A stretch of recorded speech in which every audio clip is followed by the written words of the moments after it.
was 8.1%, and in 1 year it went to 11.3%. It's kind of hard for those of us, for those of you who are younger, with an inflation rate running in below 2%, to imagine those kind of numbers. The Organization of Petroleum Exporting Countries, OPEC, interrupted the flow of crude oil, causing the price of oil to increase by 200%. Put that in your pipe and smoke it. U.S. troops withdrew from Vietnam. The war ended. The World Trade Center in New York became the tallest building in the world, thereafter superseded by the Sears Tower. The Watergate hearings began, and President Nixon, and I remember this, told the nation, "I am not a crook." Well, we know how that worked out. And he resigned less than a year later. In the club, I have a kind of an amusing little story. This was the year that the Reiki School was dedicated, named for our member, Howard Reiki. And Howard Reiki played the piano, was on the music committee, and they took a little gas. The music committee took a little gas for the lousy singing. Sound familiar? And Howard gave the answer, "Hey, listen, I've tried the white keys, I've tried the black keys, and the Rotarians always sing in the cracks." That year, Victoria Crandall brought the Brunswick Music Theater troupe to Rotary to give a little mini performance for the 15th time, and she kept that up, and they kept that up. I came in '82, and they were still doing it for another 3 or 4 years, so quite a tradition.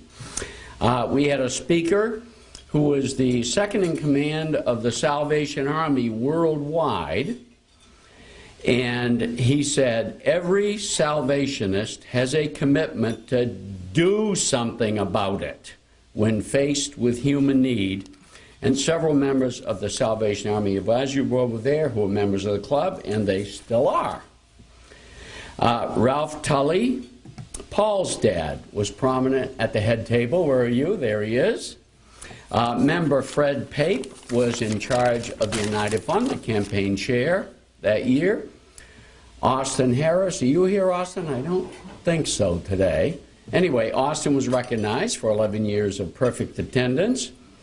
At the head table one day, Freeman Etheridge, Mark Stimson, where are you, Mark? And Mark was second vice president, working his way up to be president. And Austin's father, Ellery Harris, was at the head table, as was Don Lowry. Where's Don? I just saw him. There he is.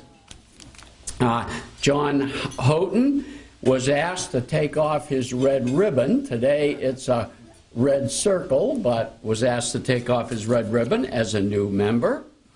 And an interesting speaker, Democratic National Committeeman George Mitchell, spoke on the Watergate hearings. He handled the issue masterfully. Remember, this is during the hearings. He didn't take all kinds of shots at the president, which he certainly could have.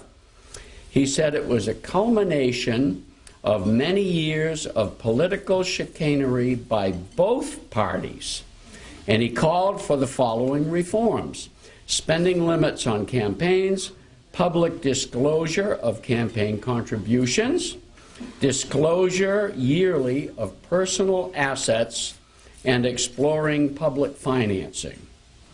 A boys' club gymnast performed, and several members of the club were also on the boys' club board, and we still have them. Bill Edmondson, executive director, was a member, as is Bob Clark today. Is Bob here? Good for you. So a very close relationship with the Salvation Army and with the Boys and Girls Club, and it still is. There was a post-Christmas party for underprivileged children on December 28th with 71 kids, and the gifts came from the Bruce Roberts Fund and the Salvation Army. And that's what was happening in Rotary in 73, 74. Thank you very much, Jim, for that year and for the